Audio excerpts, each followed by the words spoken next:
الحمد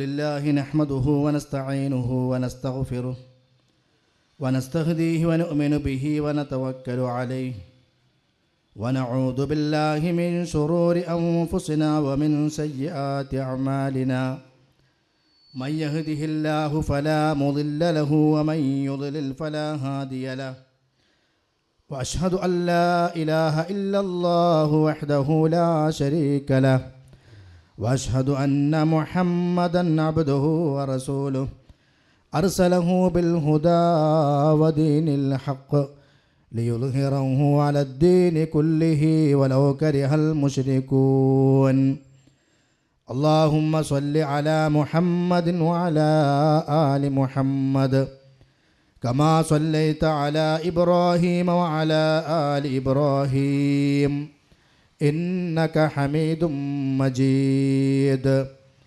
اللهم بارك على محمد وعلى آل محمد كما باركت على إبراهيم وعلى آل إبراهيم إنك حميد مجيد أعوذ بالله من الشيطان الرجيم مثل الذين اتخذوا من دون الله أولياء كمثل العنكبوت اتخذت بيتا وإن أوهن البيوت لبيت العنكبوت لو كانوا يعلمون إن الله يعلم ما يدعون من دونه من شيء وهو العزيز الحكيم يا خالق الخلق ما لي من ألوذ به سواك عند حلول الحادث العميم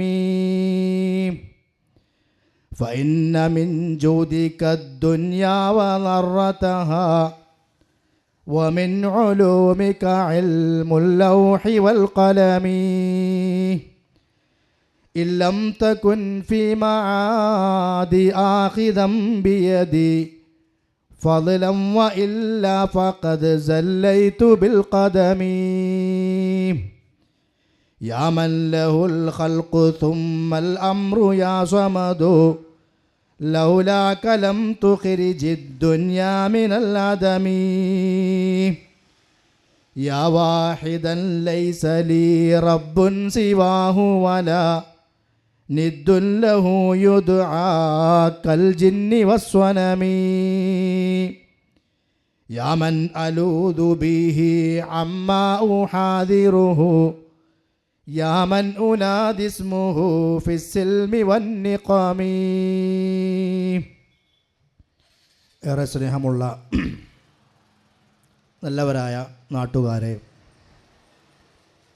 എൻ്റെ ഈ ശബ്ദം ശ്രവിച്ചുകൊണ്ടിരിക്കുന്ന പ്രിയപ്പെട്ട സഹോദരി സഹോദരങ്ങളെ, രക്ഷിതാക്കളെ, സുഹൃത്തുക്കളെ, എല്ലാം അറിയുന്ന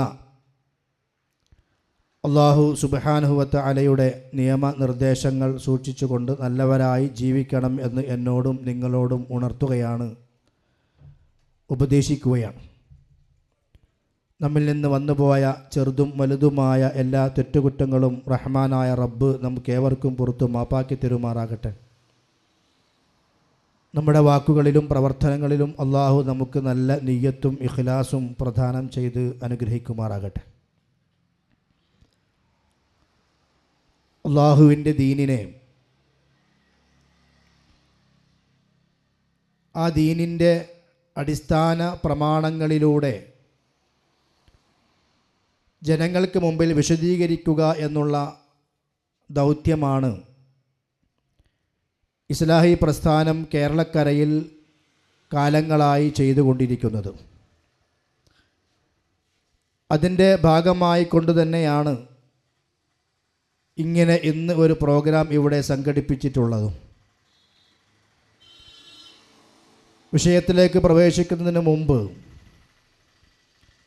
എൻ്റെ പ്രിയപ്പെട്ട നാട്ടുകാരോട് പറയാനുള്ളത്, ഈ വിഷയം നിങ്ങൾ ശ്രദ്ധയോടുകൂടി കേൾക്കണം എന്നുള്ളതാണ്. മുജാഹിദ് പ്രവർത്തകന്മാരുടെ പ്രഭാഷണങ്ങളോ അവരുടെ പ്രവർത്തനങ്ങളോ നിങ്ങൾ ആദ്യമായി കാണുകയോ കേൾക്കുകയോ അല്ല എന്നെനിക്കറിയാം. എങ്കിലും ചില സന്ദർഭങ്ങളിലൊക്കെ ചില കാര്യങ്ങൾ ആവർത്തിച്ച് പറയേണ്ടി വരും.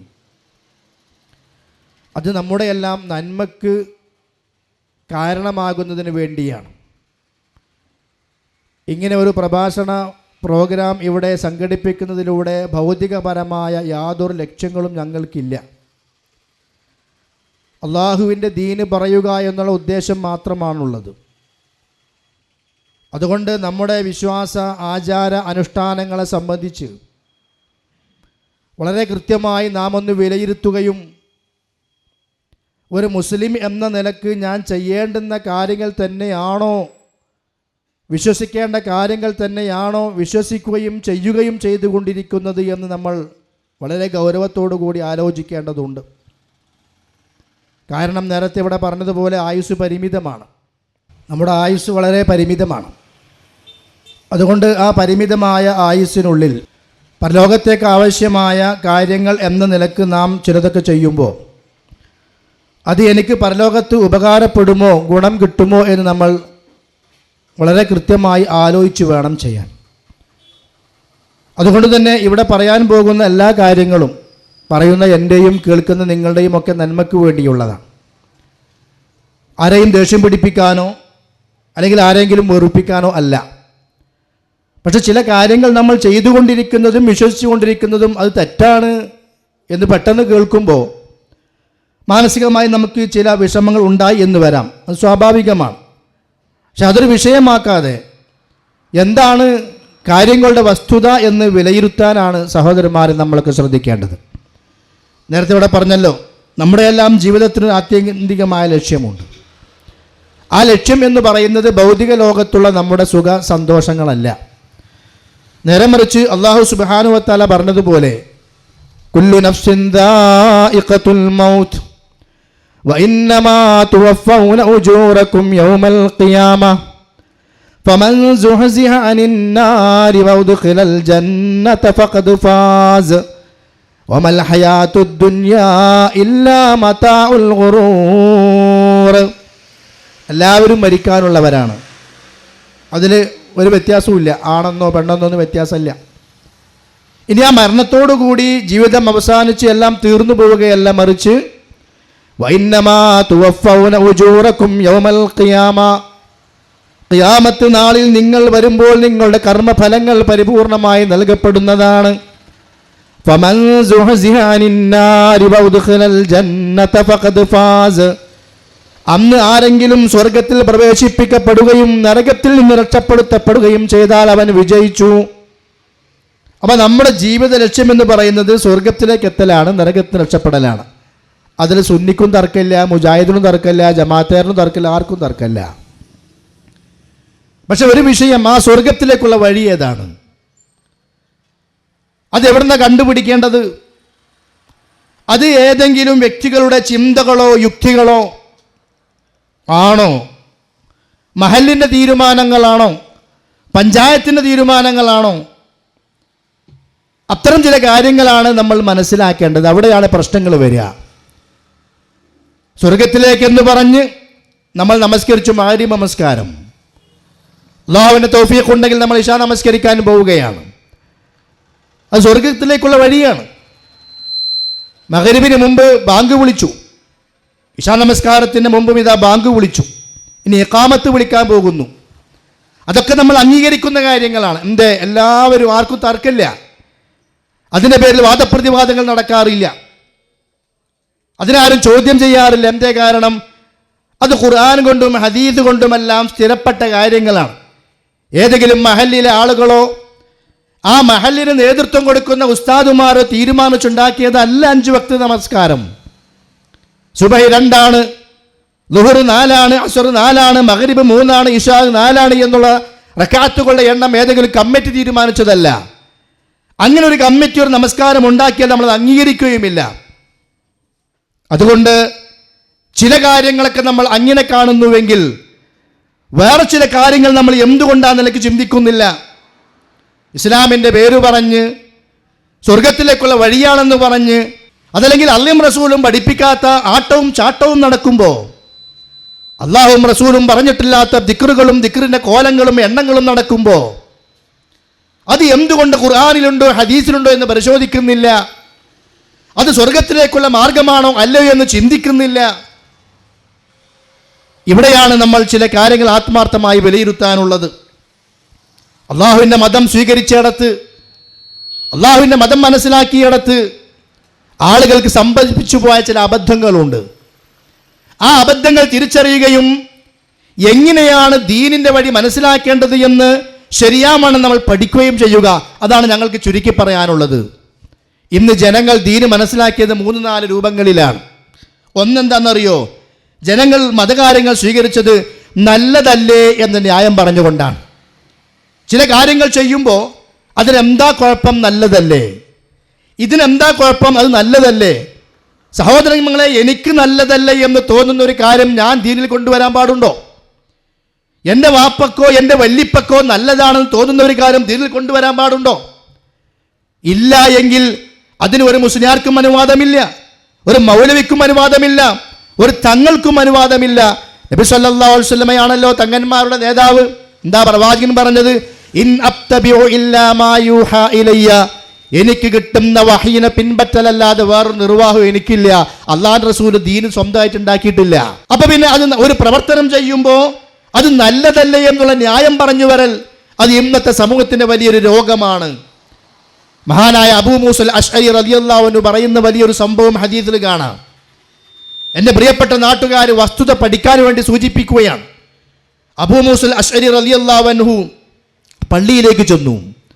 പള്ളിയിലേക്ക് ചെന്നപ്പോൾ കുറേ ആളുകൾ ഇങ്ങനെ വട്ടമിട്ടിരിക്കുന്നുണ്ട്. ആ വട്ടമിട്ടിരിക്കുന്ന ആളുകൾക്ക് ഒരു നേതാവുണ്ട്.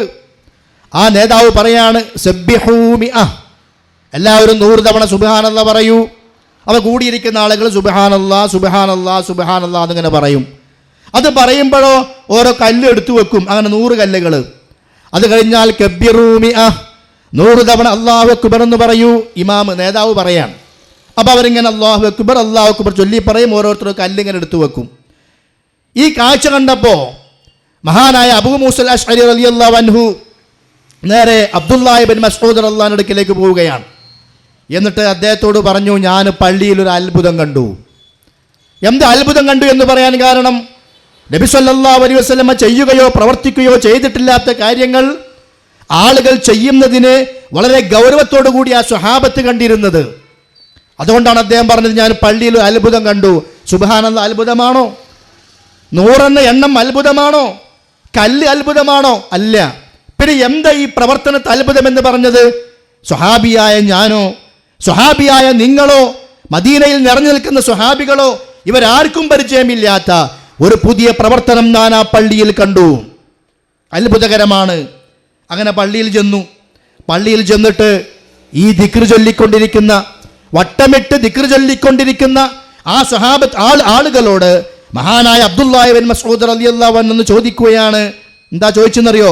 മാ അസ്റഅ ഹലകതുകും ഹൗലാഇ സ്വഹാബത്തു നബിയിക്കും സല്ലല്ലാഹു അലൈഹി വസല്ലം തവാഫിറൂൻ, നിങ്ങൾക്ക് എത്ര പെട്ടെന്നാണ് നശിച്ചു പോയത്. വഹാബികള് മുജാഹിദുകൾ യാസീനെ എതിർക്കുകയാണ്, ദിക്റിനെ എതിർക്കുകയാണ്, സ്വലാത്തിനെ എതിർക്കുകയാണ്. അവർക്കിതൊന്നുമില്ല എന്നൊക്കെ പറഞ്ഞുകൊണ്ട് പലപ്പോഴും പുരോഹിതന്മാർ ജനങ്ങളുടെ പണം പിഴിയാൻ വേണ്ടി പല ചൂഷണത്തിന്റെ മാർഗങ്ങളും സ്വീകരിക്കാറുണ്ട്. ഞങ്ങൾ ചോദിക്കട്ടെ, സുബ്ഹാനല്ലാഹ് 100 ചൊല്ലിയ, അല്ലാഹു അക്ബർ 100 ചൊല്ലിയ, ലാ ഇലാഹ ഇല്ലല്ലാഹ് 100 ചൊല്ലിയ ആ ആളുകളോട് എന്തുകൊണ്ടാണ് സ്വഹാബി മാ അസ്റഅ ഹലകതുകും ഹൗലാഇ സ്വഹാബത്തു നബിയിക്കും സല്ലല്ലാഹു അലൈഹി വസല്ലം തവാഫിറൂൻ, നിങ്ങൾ എത്ര പെട്ടെന്നാണ് നശിച്ചു പോയത്? സ്വഹാബികൾ ഇവിടെ നിറഞ്ഞു നിൽക്കുന്നില്ലേ? ആ സ്വഹാബി ചോദിച്ച ചോദ്യമാണ്. എന്നാൽ അദ്ദേഹം പറയാണ്, വഹാദിഹി സിയാബുഹു ലം തുബില, പ്രവാചകൻ ഉപയോഗിച്ച വസ്ത്രങ്ങൾ ദ്രവിച്ചു പോയിട്ടില്ല. വാനിയതുഹു ലം തുക്സർ, അല്ലാഹുവിന്റെ റസൂലിന്റെ പാത്രങ്ങൾ പൊട്ടിപ്പോയിട്ടില്ല. വല്ലദീ നഫ്സി ബിയദിഹി, അല്ലാഹു തന്നെയാണ് സത്യം. ഇന്നകും ലഅലാ മില്ലത്തിൻ ഹി അഹ്ദാ മിൻ മില്ലത്തി മുഹമ്മദിൻ സല്ലല്ലാഹു അലൈഹി വസല്ലം, അല്ലാഹുവിന്റെ റസൂൽ പഠിപ്പിച്ച മാർഗത്തെക്കാൾ നല്ല മാർഗത്തിലാണോ ഇപ്പോൾ നിങ്ങൾ ഉള്ളത്? എന്താ ചോദ്യത്തിന്റെ അർത്ഥം? നിങ്ങൾ ഈ ചെയ്ത പണി അല്ലാഹുവിന്റെ റസൂൽ പഠിപ്പിച്ചിട്ടില്ല.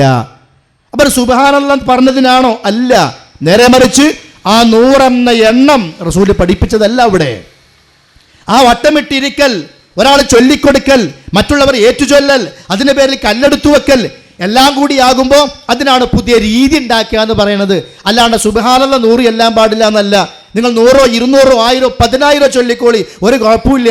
പക്ഷേ ഇസ്ലാം പഠിപ്പിക്കാത്ത ആചാര രീതികൾ ഉണ്ടാക്കാൻ പാടില്ല. ആ സ്വഹാബി ചോദിച്ച മറ്റൊരു ചോദ്യം, അവ മുഫ്തതിഹു ബാബ ളലാല, നിങ്ങൾ വഴികേടിന്റെ കവാടം തുറക്കലാണോ? നിങ്ങൾ വഴികേടിന്റെ കവാടം തുറക്കുകയാണോ? അപ്പൊ പ്രവാചകൻ പഠിപ്പിക്കാത്ത കാര്യങ്ങൾ ചെയ്താൽ അത് എത്ര തന്നെ നല്ലതാണെങ്കിലും ശരി, അതിന് നിങ്ങൾ ജലാലിയ റാത്തീബ് എന്ന് പേരിട്ടാലും, അതിന് നിങ്ങൾ നഖ്ശബന്ദിയ ത്വരീഖത്തിലെ ദിക്ർ എന്ന് പേരിട്ടാലും, അതിന് നിങ്ങൾ അവർഷം ബൈത്ത് എന്ന് പേരിട്ടാലും, എന്ത് പേരിട്ടാലും ശരി, അത് ളലാലത്തിന്റെ വഴികേടിന്റെ കവാടം തുറക്കലാണ്. അപ്പോ ഈ സ്വഹാബി വയലൊക്കെ പറഞ്ഞു കൊടുത്തപ്പോ ഈ ചൊല്ലുന്ന കൂട്ടത്തിൽ ഒരാൾ പറയാണ്, യാ അബാ അബ്ദുറഹ്മാൻ മാ അറദിനാ ഇല്ലൽ ഖൈർ, ഞങ്ങൾ ഈ ദിക്ർ കൊണ്ട് നല്ലത് മാത്രമേ ഉദ്ദേശിച്ചിട്ടുള്ളൂ. ഇതെന്താ ചൊല്ലിയ കുഴപ്പം, നല്ലതല്ലേ? എവിടെയാ ഇവിടെ പ്രശ്നമുള്ളത്? ഞങ്ങൾ നല്ലതല്ലേ ഉദ്ദേശിച്ചത് എന്ന് ചോദിച്ചപ്പോൾ അന്ന് സ്വഹാബി കൊടുത്ത മറുപടി എന്താണെന്നറിയോ? വകം മിൻ മുരീദിൻ ലിൽ ഖൈരി ലൻ യുസീബഹു, നന്മ ഉദ്ദേശിച്ച് എത്ര ആളുകൾ എന്തൊക്കെയാ ചെയ്യുന്നത്, അവർക്കത് കിട്ടുന്നില്ലല്ലോ. ആലോചിച്ചോളൂ. ഞങ്ങൾക്കിതേ പറയാനുള്ളൂ, വേണ്ടവർക്ക് സ്വീകരിക്കാം, അല്ലാത്തവർക്ക് തള്ളിക്കളയാം. ഇത് ഞങ്ങളുടെ ബാധ്യതാ നിർവഹണമാണ്. ഇസ്ലാമിൻ്റെ പേര് പറഞ്ഞുകൊണ്ട്, തഖ്വയുടെയും ഈമാനിൻ്റെയും പേര് പറഞ്ഞുകൊണ്ട് ഇസ്ലാം പഠിപ്പിക്കാത്ത ദിക്റുകളും ആട്ടങ്ങളും ചാട്ടങ്ങളും ബുർദാ മജ്ലിസും മഹലറത്തുൽ ബദ്രിയയും അതേപോലെ തന്നെ പല പേരുകളിലും ആളുകളെ കൂട്ടിക്കൊണ്ടുവന്ന് അവരിലേക്ക് ഇല്ലാത്ത പല ബിദ്അത്തുകളും ചെയ്യിപ്പിച്ചുകൊണ്ട് പുത്തനാചാരങ്ങൾ ചെയ്യുമ്പോൾ ആലോചിക്കണേ, ഇത് ബിദ്അത്തിന്റെ കവാടത്തിലൂടെയുള്ള പ്രവേശനമാണ്. ഇതൊരിക്കലും നന്മയിലേക്ക് എത്തുന്ന കാര്യമല്ല. അപ്പൊ സ്വന്തമായി ഒരാൾ നന്മയല്ലേ എന്ന് മനസ്സിലാക്കിയത് കൊണ്ട് ദീനിൽ ഒരു കാര്യം നന്മയാവുകയില്ല. പക്ഷെ സമൂഹത്തിന്റെ അവസ്ഥ എന്താ അവിടെ യാസീൻ ഓജാ കുഴപ്പം നല്ലതല്ലേ, ഇവിടെ എന്താ അങ്ങനെ ചെയ്താൽ കുഴപ്പം നല്ലതല്ലേ? പക്ഷേ നല്ലതല്ലേ എന്ന ന്യായീകരണത്തെ സ്വഹാബത്ത് അംഗീകരിച്ചിട്ടില്ല. ശരി, മറ്റൊരു റിപ്പോർട്ടിൽ എന്താ ഉള്ളതെന്നറിയോ? ഈ സ്വഹാബി ചോദിക്കുകയാണ് അവരോട്, പിന്നെ നിങ്ങളെന്താ ഈ സ്വഹാബികൾ, നബിൻ്റെ സ്വഹാബികളെക്കാൾ മികച്ച പ്രവർത്തനം നിങ്ങൾ ചെയ്യുകയാണോ? കാരണം എന്താ, സ്വഹാബത്ത് ചെയ്തിട്ടില്ല, അവർക്കിത് പരിചയമില്ല. അപ്പം നിങ്ങൾ അവരെക്കാൾ മികച്ചത് ചെയ്യുകയാണോ എന്ന് ചോദിച്ചപ്പോൾ അവർ പറയാണ്, ഞങ്ങൾ സ്വഹാബത്തിൻ്റെക്കാൾ മികച്ച പ്രവർത്തനം ചെയ്യുകയൊന്നുമല്ല, നേരെ മറിച്ച് ഞങ്ങൾക്ക് നല്ലതെന്ന് തോന്നിയ ചില കാര്യങ്ങൾ ചെയ്യുകയാണ്. മാത്രമല്ല ഞങ്ങൾ ബിദ്അത്ത് കൊണ്ടുവരുന്നവരുമല്ല എന്നുപോലും അന്നവർ പറയുകയുണ്ടായിട്ടുണ്ട്. പക്ഷേ സ്വഹാബികൾ അതിനെ എതിർക്കുകയാണ് ചെയ്തത്. അതെന്താ പറഞ്ഞറിയോ? അലൈക്കും ബിത്വരീഖ്, നിങ്ങൾ ശരിയായ വഴിയെ പിൻപറ്റുക, ഇപ്പോഴുള്ള പണി നിർത്തുക. ഏതാ ശരിയായ വഴി? പ്രവാചകൻ പഠിപ്പിച്ച വഴി, സ്വഹാബത്ത് പഠിപ്പിച്ച വഴി. അതിനേക്കാൾ നല്ല ഒരു വഴി നിങ്ങൾ ആരെങ്കിലും കൊണ്ടുവന്നാൽ അതൊരിക്കലും നല്ലതാവുകയില്ല. വല്ലാഹി, അങ്ങനെ നിങ്ങൾ ആ ശരിയായ വഴിയെ പിൻപറ്റിക്കഴിഞ്ഞാൽ നിങ്ങൾക്ക് വിജയിക്കാൻ സാധിക്കും, ഒരുപാട് മുന്നോട്ട് പോകാൻ സാധിക്കും. അല്ല,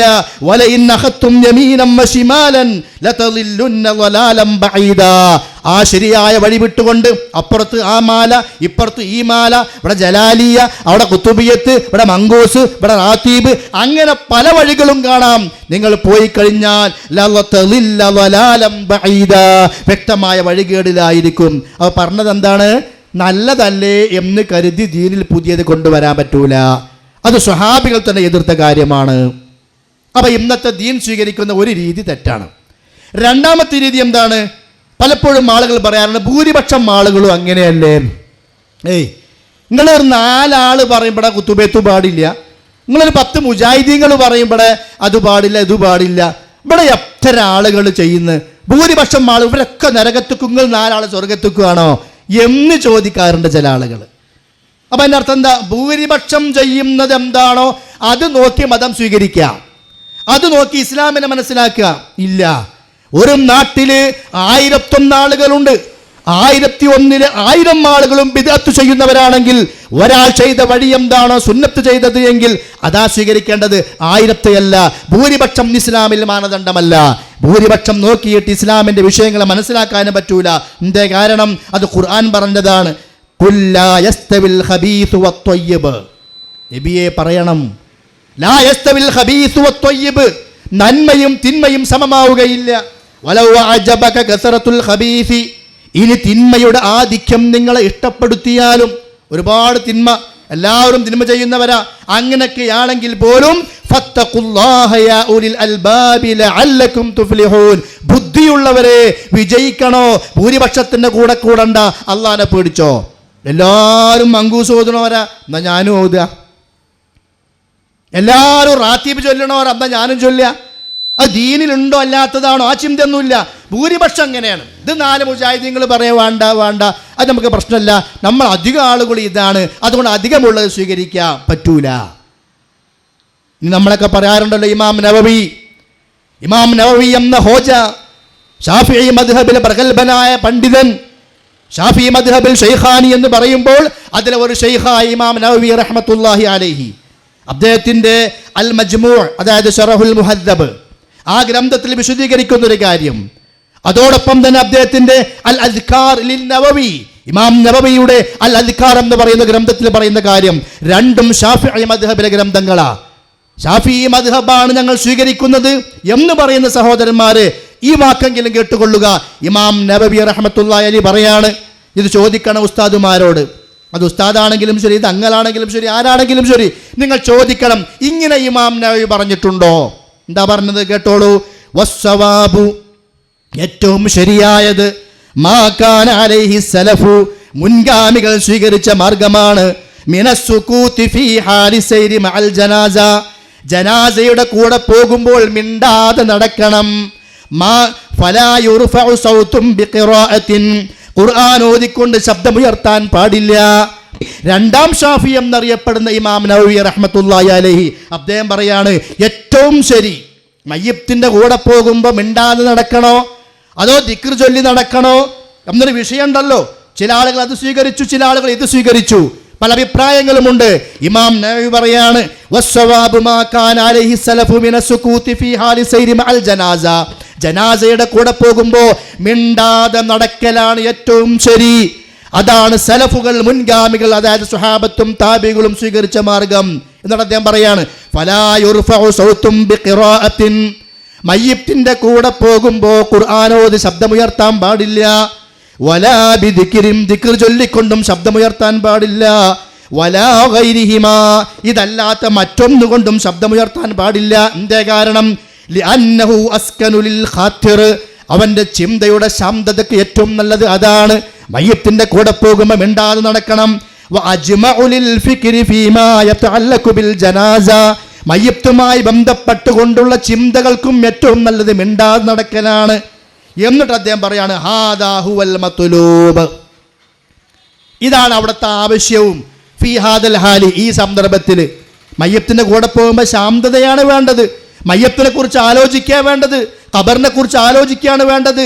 ഫഹാദാ ഹുവൽ ഹഖ്, ഇതാണ് ഹഖ്. ആരാ പറഞ്ഞു? ഇമാം നവവി. ഇതാണ് ഹഖ്, ഇതാണ് സത്യം. വലാ തഗ്തറ ബികസറതി മൻ യുഖാലിഫുഹു, അധികം ആളുകളും ഇതിന് എതിരാണ് ചെയ്യുന്നത് എന്ന് കണ്ടിട്ട് ആ ഭൂരിപക്ഷത്തിന്റെ ചതിയിൽ നീ കുടുങ്ങിപ്പോകരുത്. ആരാ പറഞ്ഞു? ഇമാം നവവി. അപ്പൊ എന്ത് മനസ്സിലായി?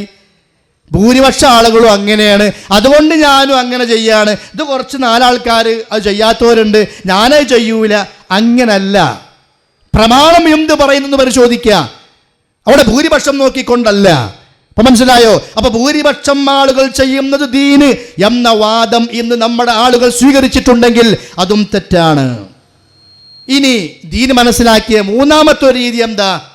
ഞങ്ങളുടെ വാപ്പ അങ്ങനെയായിരുന്നു, ഞങ്ങളുടെ വല്യപ്പ അങ്ങനെയായിരുന്നു, വാപ്പ കാരണവന്മാർ അങ്ങനെയായിരുന്നു. ഇത് കാലങ്ങളായി മഹലിലുള്ളതാണ്, കാലങ്ങളായി നാട്ടിലുള്ളതാണ്. ഇപ്പം നിങ്ങൾ കുറച്ചാൾക്കാരെ എതിർക്കാൻ വരികയാണ് എന്ന് പറഞ്ഞുകൊണ്ട് കാലങ്ങളായി നിലനിൽക്കുന്ന ആചാര രീതികളെ, പൂർവ്വപിതാക്കന്മാരുടെ പ്രവർത്തന ശൈലികളെ ആ പേര് പറഞ്ഞുകൊണ്ട് ന്യായീകരിച്ചുകൊണ്ട് മതത്തെ മനസ്സിലാക്കിയ ആളുകളുണ്ട് അല്ലേ?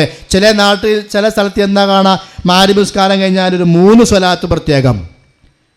സ്വലാത്തിന് നമ്മൾ എതിരല്ല, സ്വലാത്ത് ചൊല്ലണം, ഇൻഷാ അല്ലാഹ് പിന്നത് പറയാം. ചില നാടുകൾ ചെന്നാൽ ഒരു 3 സ്വലാത്ത് ഒന്നിച്ച് കൂട്ടമായിട്ട്, ചില സ്ഥലത്ത് ചെന്നാലോ അത് 7 സ്വലാത്താണ്, ചില പള്ളികളിൽ ചെന്നാലോ 10 സ്വലാത്താണ്. എന്തേ മാറ്റം വന്നത്? അതെന്തേ മാറ്റം വന്നത്? അങ്ങനെ ഒരു കൃത്യമായ എണ്ണത്തിൽ പ്രവാചകൻ നമസ്കാര ശേഷം പഠിപ്പിച്ചു തന്നിട്ടില്ലാത്തത് കൊണ്ട്. അപ്പൊ പിന്നെ ഒരു നാട്ടിൽ അത് കാലങ്ങളായി ഇവിടെ 3 ആണോ എന്നാ 3, വേറെ മഹലിൽ കാലങ്ങളായിട്ട് 7 ആണോ എന്നാ 7, ഇവിടെ കാലങ്ങളായിട്ട് 10 ആണോ എന്നാ 10. അങ്ങനെ ആ നാട്ടിലുള്ളത് എന്താണോ അതിൻ്റെ പിറകെ കൂടി നടക്കുന്നവർ. ഇതൊന്നും പാടില്ല എന്നാ മുജാഹിദുകളായ ഞങ്ങൾ പറയണത്. അതുകൊണ്ടാണ് ചിലപ്പോൾ നിങ്ങൾക്ക് തോന്നുക ഇവരെല്ലാവരും എതിർക്കല്ല. ഉള്ളത് വേണമെന്ന് പറയുകയാണ്, ഇല്ലാത്തത് വേണ്ട എന്ന് പറയുകയാണ്. അത് എന്തിനാ? കുല്ലു നഫ്സിൻ ദായിഖത്തുൽ മൗത്ത് വഇന്നമാ തുവഫൗന ഉജൂറകും യൗമൽ ഖിയാമ. എല്ലാവരും മരിക്കും, പരലോകത്ത് വരുമ്പോൾ നിങ്ങളുടെ കർമ്മഫലം നൽകപ്പെടും. ആ കർമ്മ ഏതായിരിക്കണം? ഭൂരിപക്ഷം നോക്കി ഉണ്ടാക്കിയതല്ല, മഹലിലെ നിയമം നോക്കി ഉണ്ടാക്കിയതല്ല, വാപ്പകാരന്മാർ ചെയ്ത് നോക്കി ഉണ്ടാക്കിയതല്ല. നേരെ മറിച്ച് അത് എന്തായിരിക്കണം? ഇൻഷാ അല്ലാഹ് ഞാനത് പറയാം. അപ്പോൾ വാപ്പ ചെയ്തു, വല്ലിപ്പ ചെയ്തു, അതുകൊണ്ട് ഇത് ശരി എന്ന ന്യായീകരണം ഒരിക്കലും പാടില്ല. ചില ആളുകൾ പറയാറുണ്ട്, എൻ്റെ വാപ്പ അത് ചെയ്തിട്ടാ ജീവിച്ചത്, എൻ്റെ വാപ്പ അത് ചെയ്തിട്ടാ മരിച്ചത്, ആ വാപ്പ നരകത്തേക്കാണെങ്കിൽ ഞാനും നരകത്ത് പോയിക്കോട്ടെ എന്ന് ലാഘവത്തോടു കൂടി പറയുന്ന സഹോദരന്മാരുണ്ട്. പറയരുത് അങ്ങനെ. നരകം ഗൗരവമാണ്, അത് അപകടമാണ്. വാപ്പ ചിലപ്പോൾ ചെയ്തത് അറിവില്ലാത്തത് കൊണ്ടായിരിക്കാം. അല്ലാഹു തആല വാപ്പാക്ക് പുറത്തു കൊടുത്തേക്കാം. നമ്മൾ കേട്ടു ഇന്നതാണ് ശരി, ഇന്നതാണ് തെറ്റ്, ഇത് ഉള്ളതാണ്, ഇത് ഇല്ലാത്തതാണ്. ഇത് കേൾക്കാനുള്ള ഒരു അവസരം ചിലപ്പോൾ വാപ്പാക്ക് കിട്ടിയിട്ടുണ്ടാവൂല. ആ വാപ്പ അത് ചെയ്തു, അതല്ലെങ്കിൽ മറ്റുള്ള ആളുകൾ ചെയ്യിപ്പിച്ചു. വാപ്പ ഉത്തരവാദിയല്ല. അപ്പൊ അതുകൊണ്ട് വാപ്പ ചെയ്താലും ഇല്ലെങ്കിലും ആ ചെയ്യലോ ചെയ്യാതിരിക്കലോ ഇസ്ലാമിന്റെ മാനദണ്ഡമല്ല. അല്ലേ? ഇപ്പം ഏത് വിഷയം ചെയ്താലും എന്താ പറയാ, ഞങ്ങളുടെ വാപ്പകാരന്മാർ അങ്ങനെയല്ലേന്ന്. അത് ആരുടെ സ്വഭാവം എന്ന് പറയോ? മക്കത്തെ മുശ്രിക്കിന്റെ സ്വഭാവമാണത്. നൂഹ് നബിയുടെ ശത്രുക്കളുടെ സ്വഭാവമാണത്. ഫിറഔനിന്റെ കൂടെയുള്ള ആളുകളുടെ സ്വഭാവമാണത്. അമ്പിയാക്കന്മാരുടെ ശത്രുക്കളുടെ സ്വഭാവമാണെന്ത്? ഇത് എന്തിനാ ചെയ്യുന്നത്? അത് വാപ്പകാരണവന്മാർ അങ്ങനെയായിരുന്നു. ഇത് ഞാൻ പറഞ്ഞോന്നല്ല. അല്ലാഹു തആല പറയാ സൂറത്തുൽ ബഖറ 170-ാമത്തെ വചനം, വൈദാ ഖീല ലഹും മുത്തബിഊ മാ അൻസലല്ലാഹ്, അല്ലാഹ് ഇറക്കിയ ഖുർആൻ പിൻപറ്റൂ. ഇതാ ഖുർആൻ ഇങ്ങനെയുണ്ട്, അല്ലാഹനെ മാത്രമേ വിളിക്കാവൂ, അവനോട് മാത്രമേ ദുആ ചെയ്യാവൂ, അവനോട് മാത്രമേ പ്രാർത്ഥിക്കാവൂ. ഇത് ഖുർആനിലുണ്ടെന്ന് പറഞ്ഞാൽ വാപ്പകാരന്മാർ മുഹദ്ദിസ് ശൈഖിനെ വിളിച്ചവരല്ലേ? വാപ്പകാരന്മാർ മമ്പറം തങ്ങളെ വിളിച്ചവരല്ലേ? വാപ്പകാരന്മാർ ഇന്നയാളെ വിളിച്ചവരല്ലേ? പിന്നെ ആ ഈ ന്യായീകരണം മുസ്ലിമിൻ്റെതല്ല. അത് നമ്മൾ പറയാൻ പാടില്ല. അത് മുശ്രിക്കിന്റെ വാദമാണ്. അല്ലാഹു ഇറക്കിയ ഖുർആനിലുള്ളതിനെ പിൻപറ്റി എന്ന് പറഞ്ഞാൽ എന്താണ് ഇസ്ലാമിന്റെ എതിരാളികളുടെ മറുപടി? ബൽ നബ്തബിഉ മാ അൽഫൈനാ അലൈഹി ആബാഅനാ, ഞങ്ങളുടെ വാപ്പമാരെ എങ്ങനെ കണ്ടോ അതേ ഞങ്ങൾ ചെയ്യുകയുള്ളൂ എന്ന് സൂറത്തുൽ ബഖറയിൽ അല്ലാഹു തആല പറയാണ്. ഇവർ പറഞ്ഞതായിട്ട് ഖുർആൻ പല സ്ഥലങ്ങളിൽ ഇത് കാണാം. വേറെ സ്ഥലത്ത് സൂറത്ത് മാഇദയിലെ 104-ാമത്തെ വചനം, വൈദാ ഖീല ലഹും തആലൗ ഇലാ മാ അൻസലല്ലാഹ്, അല്ലാഹ് ഇറക്കിയതിലേക്ക് വരൂ. ഏതാ? ഖുർആൻ. ഞങ്ങൾ എപ്പോഴും വിളിക്കല്ലേ, ഖുർആൻ പഠിക്കുകയും ഖുർആൻ ക്ലാസ്, ഖുർആൻ്റെ പഠനങ്ങൾ, ഖുർആൻ ലേണിംഗ്, ഇതൊക്കെ എന്തിനാണെന്നറിയോ? ഇത് അല്ലാഹ് ഇറക്കിയതിലേക്ക് വിളിക്കുകയാണ്. ഞങ്ങൾക്കൊന്നും സ്വന്തമായിട്ട് പറയാനില്ല. ഞങ്ങൾ ഈ പ്രസ്ഥാനത്തെ സംബന്ധിച്ചിടത്തോളം വിശ്വാസപരമായും കർമ്മപരമായും ആചാരപരമായും സ്വീകരിച്ച എന്ത് പ്രവർത്തനങ്ങളുണ്ടോ അത് ഖുർആനിന്റെയും ഹദീസിന്റെയും അടിസ്ഥാനത്തിലാണ്. അതിലില്ലാത്തതാണോ ആര് പറഞ്ഞാലും ശരി, എത്ര ഭൂരിപക്ഷം ചെയ്താലും ശരി, നമുക്കത് ദീനല്ല. കാരണം നമ്മളെ പരലോകത്ത് വിചാരണ ചെയ്യുന്നത് പള്ളി കമ്മിറ്റിയല്ല, ഉസ്താദല്ല, തങ്ങന്മാരല്ല, മൗലവിമാരല്ല. മരിച്ച് മലിക്കുൽ ജബ്ബാറായ ഖഹാറായ റബ്ബിന്റെ മുമ്പിൽ ഞാനും നിങ്ങളുമൊക്കെ പോയി നിൽക്കാനുള്ളവരാ. ആ റബ്ബിന്റെ ആ ചോദ്യങ്ങൾ. അപ്പൊ ചോദിക്കും, അല്ലാഹ് എവിടുന്നാടാ ഈ ഡാൻസ്? ചിലർ ദിക്ർ അങ്ങനെ അങ്ങോട്ട് ചാടുക ഇങ്ങോട്ട് ചാടുക.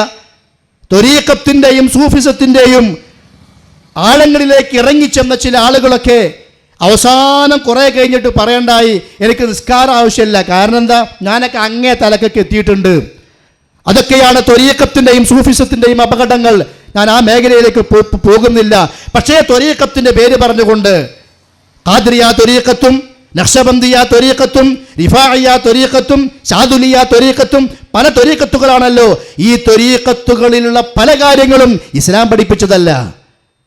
ഇതൊക്കെ ചില മത്സരങ്ങളാണ്. ഒരു ത്വരീഖത്ത് വന്ന് ആ ത്വരീഖത്തിന് ഒരു ഷെയ്ഖ്, ആ ഷെയ്ഖിന്റെ പിന്നാലെ കുറേ ആളുകൾ. അപ്പൊ ആ ഷെയ്ഖ് പഠിപ്പിക്കുന്ന ദിക്ർ, ആ ഷെയ്ഖ് പഠിപ്പിക്കുന്ന എണ്ണം, ആ ഷെയ്ഖ് പഠിപ്പിക്കുന്ന കളികളും ആട്ടങ്ങളും ചാട്ടങ്ങളും. അപ്പൊ അതിന്റെ പിന്നാലെ കുറേ ആളുകൾ പോകുമ്പോൾ പൈസക്ക് അവിടെ കൂടുകയാണ്. ആ ഷെയ്ഖിന്റെ വില വലുതായി. അപ്പോൾ വേറെ ഷെയ്ഖിന് അസൂയായി. അപ്പോൾ വേറെ ത്വരീഖത്തുണ്ടാക്കും. അങ്ങനെ ത്വരീക്കത്തോട് ത്വരീക്കത്ത്, കൊണ്ടോട്ടി ത്വരീക്കത്തും മാലുവ ത്വരീക്കത്തും മണ്ണാർക്കാട് ത്വരീക്കത്തും ഓരോരുത്തർക്കും ഞങ്ങൾക്ക് അവനോട് മത്സരിച്ച് ജയിക്കണം. ഇവൻ നിന്ന് കളിച്ചാൽ മറ്റോ ഇരുന്ന് കളിക്കും, ഇവ ഇരുന്ന് കളിച്ചാൽ അവൻ ഉരുണ്ട് കളിക്കും. ഇങ്ങനെയൊക്കെ ഒരു ഇസ്ലാം ദീനുണ്ടോ? എന്നിട്ട് ഇത് സംഘടിപ്പിക്കുന്ന ആളുകൾ അവർ വളർന്നു വലുതായി അത് നോക്കി നിൽക്കുന്ന പൊട്ടന്മാരായി നമ്മൾ മാറുന്നു എന്നതല്ലാതെ പരലോകത്തേക്ക് എന്ത് ചെയ്തു ഞാൻ എന്ന് ആത്മാർത്ഥമായി ചിന്തിക്കാൻ ഇനിയെങ്കിലും നമ്മളത് മുന്നോട്ട് വരണേ എന്നാണ് ഞങ്ങൾക്ക് പറയാനുള്ളത്. അപ്പോൾ അത് അവർ ചെയ്തു ഇവർ ചെയ്തു, അത് മതത്തിൽ ന്യായീകരണമല്ല.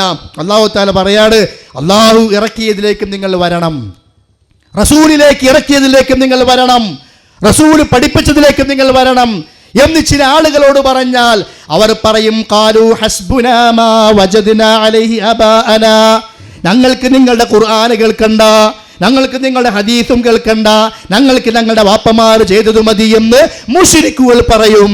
ഇന്നാരാത് പറയണത്? ഇന്നാരാത് പറയണത്? അതുകൊണ്ട് അത് പറയുന്ന ഗണത്തിൽ നമ്മൾ പെട്ടുപോകരുത് എന്നാ സൂചിപ്പിക്കാനുള്ളത്. അപ്പം ഞാൻ പറഞ്ഞു വന്നത്, ഭൂരിപക്ഷം നോക്കി മതം സ്വീകരിക്കാൻ പറ്റൂല. പിന്നെ വാപ്പകാരന്മാരുടെ പേര് പറഞ്ഞും മതത്തെ മനസ്സിലാക്കാൻ പറ്റൂല.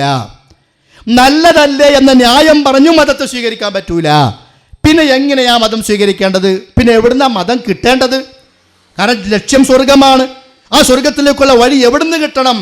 അതിനാണ് അല്ലാഹു സുബ്ഹാനഹു വ തആല പഠിപ്പിച്ചത്. സൂറത്തുൽ ജാസിയ 18-ാമത്തെ വചനം, തുമ്മ ജഅൽനാക അലാ ശരീഅത്തിൻ മിനൽ അംരി ഫത്തബിഅഹാ വലാ തത്തബിഅ അഹ്വാഅല്ലദീന ലാ യഅലമൂൻ.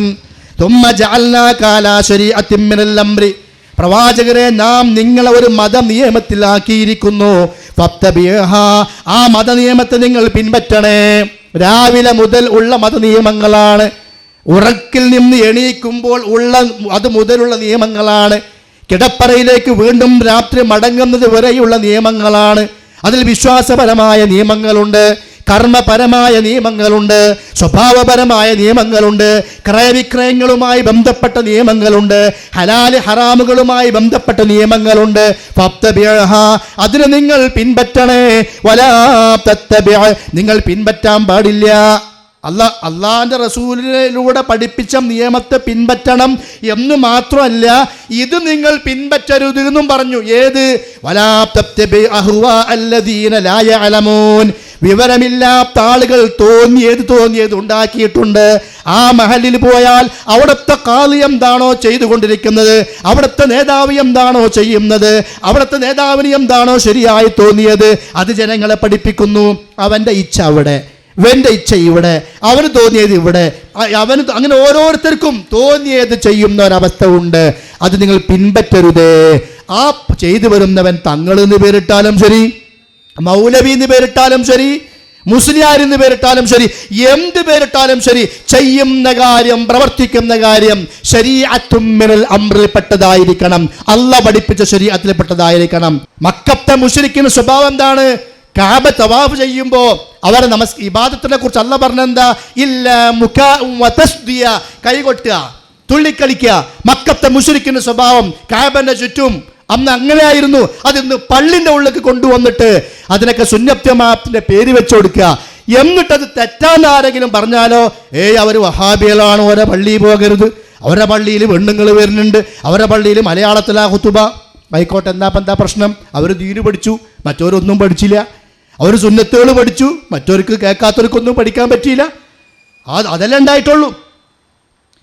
അവിടെ പെണ്ണുങ്ങൾ പോണ പള്ളിയാണെന്ന്. ആയിക്കോട്ടെ, എന്താ? അള്ളാഹുവിന്റെ റസൂലിന്റെ കാലത്ത് പെണ്ണുങ്ങൾ പള്ളിയിൽ പോയിട്ടുണ്ട്. അതുകൊണ്ട് ഞങ്ങളുടെ പള്ളിയിലും പെണ്ണുങ്ങൾ പോകുന്നുണ്ട്, നിർബന്ധമൊന്നുമില്ല. വേണമെങ്കിൽ പോയാൽ മതി, വീട്ടിൽ നിന്ന് നിസ്കരിക്കാം. പക്ഷേ മഹല്ലത്തുൽ ബദ്രിയയ്ക്ക് എത്ര പെണ്ണുങ്ങൾ അള്ളാഹുവിന്റെ റസൂൽ കൊണ്ടുപോയിട്ടുണ്ട്? മജ്ലിസുൻ നൂറിലേക്ക് എത്ര പെണ്ണുങ്ങൾ അള്ളാഹുവിന്റെ റസൂൽ കൊണ്ടുപോയിട്ടുണ്ട്? മക്കയിലോ മദീനയിലോ നടത്തിയ ഒരു മഹല്ലത്തുൽ ബദ്രിയെ തെളിയിക്കാൻ ഈ ലോകത്ത് ഇവിടെയുള്ള ഏത് തങ്ങന്മാർക്ക് സാധിക്കും?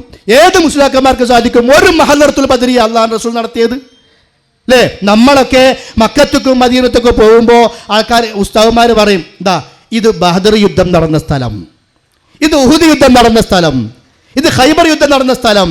ഏതെങ്കിലും ഉസ്താദ് ഏതെങ്കിലും ഭാഗത്തേക്ക് ചൂണ്ടിയിട്ട് ഇത് സ്വലാത്ത് വാർഷികം നടന്ന സ്ഥലം കേട്ടിട്ടുണ്ടോ? ഇത് മജ്ലിസുൻ നൂർ നടന്ന സ്ഥലം കേട്ടിട്ടുണ്ടോ? ഇത് മഹല്ലത്തുൽ ബദ്രിയ നടന്ന സ്ഥലം കേട്ടിട്ടുണ്ടോ? ഇല്ല. എന്താ കാരണം? അന്നതില്ല. അത് പിന്നുണ്ടായതാണ്. പിന്നെ ഉണ്ടായതാണ് പുത്തൻവാദം. അത് ചെയ്യുന്നവനാ പുത്തൻവാദി. അതുകൊണ്ട് ആരും പുത്തൻവാദികളാകരുതേ. റസൂലിന്റെ കാലത്ത് ഇല്ലാത്ത പണി ചെയ്യുന്നവൻ പുത്തൻവാദിയാണെങ്കിൽ ആ പുത്തൻവാദവുമായി പലരും നടക്കുന്നു. അത് ചെയ്യരുതേ എന്നാ പറയാനുള്ളത്. ശരിയായ റൂട്ട് സ്വീകരിക്കാം. അപ്പൊ സഹോദരന്മാരെ, അള്ളാഹുവിന്റെ പ്രവാചകനും പഠിപ്പിച്ച ആ പ്രവാചകനിലൂടെ അള്ളാഹു സുബ്ഹാനഹു വ തആല പഠിപ്പിച്ച ഒരു ശരീഅത്തിന്റെ മാർഗമുണ്ട്. ആ മാർഗമാണ് നമ്മൾ സ്വീകരിക്കേണ്ടത്. അത് എവിടെ നിന്ന് കിട്ടും? അത് ആദം നബി മുതലുണ്ട്. ആദം നബി മുതൽ അള്ളാഹു സുബ്ഹാനഹു വ തആല ഹുദ പഠിപ്പിച്ചിട്ടുണ്ട്. സ്വർഗത്തിലേക്കുള്ള വഴി ഖുല്ലഹുബിതു മിൻഹാ ജമീആ, നിങ്ങളെല്ലാവരും ഇറങ്ങിപ്പോണം. സ്വർഗത്തിൽ നിന്ന് അള്ളാഹു പുറത്താക്കി. ആദം നബിനെ പുറത്താക്കി, ഹവ്വാ ബീവിനെ എല്ലാവരും സ്വർഗത്തിൽ നിന്ന് പുറത്താക്കുക. എന്നിട്ട് പറയാണ് ഫഇമ്മാ യഅതിയന്നകും മിന്നീ ഹുദൻ വമൻ തബിഅ ഹുദായ ഫലാ ഖൗഫുൻ അലൈഹിം വലാ ഹും യഹ്സനൂൻ. നിങ്ങളെല്ലാവരും പോണം, ഞാൻ നിങ്ങളിലേക്ക് ഹുദ അയക്കും. ഹുദ എന്ന് പറഞ്ഞ സന്മാർഗം, ഈ സ്വർഗത്തേക്ക് മടങ്ങി വരാനുള്ള വഴി. കണ്ടോ, ഇവിടെ ആരും ഉണ്ടാക്കണ്ട, ആരും തീരുമാനിക്കണ്ട. അള്ളാഹ് അന്ന് തീരുമാനിച്ചിട്ടുണ്ട്. നിങ്ങൾ പോയിക്കോളൂ ഭൂമിയിലേക്ക്. ഇനി എൻ്റെ ഹുദ നിങ്ങൾക്ക് വരും. ആ ഹുദയാണ് കാലങ്ങളിലൂടെ അമ്പിയാക്കന്മാരോട് അള്ളാഹ് പഠിപ്പിച്ചത്. തൗറാത്ത് ഹുദൻ വനൂർ, തൗറാത്ത് ഹുദയാണ്. ഇഞ്ചീൽ എന്താണ്? ഹുദയാണ്. എല്ലാ വേദഗ്രന്ഥങ്ങളും ഹുദയാണ്. എന്തിനാ? അതാതു കാലഘട്ടങ്ങളിലെ ആളുകൾ അവർക്ക് തോന്നിയത് ഉണ്ടാക്കാതെ ചെയ്യാതെ അള്ളാഹിന്റെ സ്വർഗത്തിലേക്ക് ജനങ്ങളെ ക്ഷണിക്കാൻ അള്ളാഹ് ഇറക്കിക്കൊടുത്ത ഹുദ. അവസാനത്തെ പ്രവാചകൻ നബി സല്ലല്ലാഹു അലൈഹി വസല്ലമ വന്നു. നമുക്കും വേണ്ട ഹുദ ഉണ്ട്. ഏതാണ് ആ ഹുദ? വിശുദ്ധ ഖുർആൻ. ദാലിക്കൽ കിതാബു ലാ റൈബ ഫീഹി ഹുദൻ ലിൽ മുത്തഖീൻ. ഒരുപാട് സ്ഥലത്ത് ആവർത്തിച്ച് പറഞ്ഞ വിഷയമാണ്. ശഹ്റു റമളാൻ അല്ലദീ ഉൻസില ഫീഹിൽ ഖുർആൻ ഹുദൻ ലിന്നാസി വബയ്യിനാത്തിൻ മിനൽ ഹുദാ വൽ ഫുർഖാൻ. വിശുദ്ധ ഖുർആൻ ഹുദയാണ്, സന്മാർഗമാണ്. ഇന്ന ഹാദൽ ഖുർആന യഹ്ദീ ലില്ലതീ ഹി അഖ്വം. ഏറ്റവും ചൊവ്വായ വഴിയിലേക്ക് വഴി കാണിക്കുന്ന ഗ്രന്ഥമാണ് വിശുദ്ധ ഖുർആൻ. അവ സ്വർഗത്തിലേക്കുള്ള വഴി എവിടുന്നാ കിട്ടേണ്ടത്? ഖുർആനിൽ നിന്നാണ് സ്വീകരിക്കേണ്ടത്. കാരണം ആ സ്വർഗത്തിലേക്കുള്ള വഴി പറയേണ്ടത് ഖുർആൻ ഇറക്കിയ അള്ളയാണ്. ഇനി ഒരു നബി വരാനില്ല.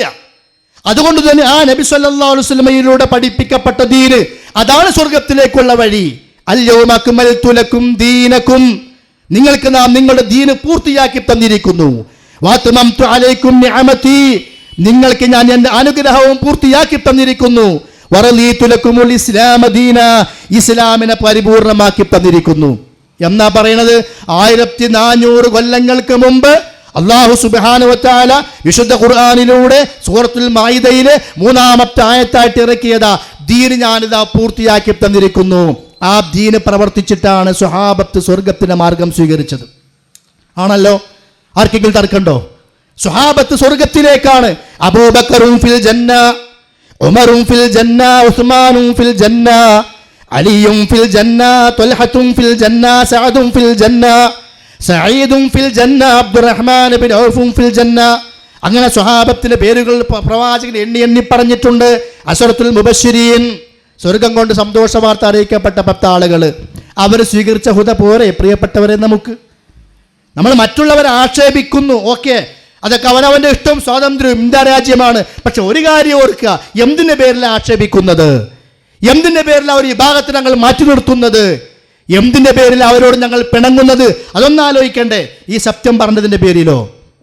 നബി സല്ലല്ലാഹു അലൈഹി വസല്ലമയുടെ കൂടെ ജീവിച്ച അബൂബക്കറും ഉമറും ഉസ്മാനും അലിയും സ്വർഗത്തിലേക്കുള്ള ഹുദ സ്വീകരിച്ചെങ്കിൽ അത് മാത്രം മതി സഹോദരങ്ങളെ നമുക്ക് സ്വർഗത്തിലേക്ക് എത്താൻ എന്ന് ഞങ്ങൾ പറയുമ്പോൾ അത് എത്രമാത്രം ഗൗരവമുള്ള വിഷയമെന്നറിയോ? നിങ്ങൾ സന്തോഷിക്കുക വേണ്ടത്.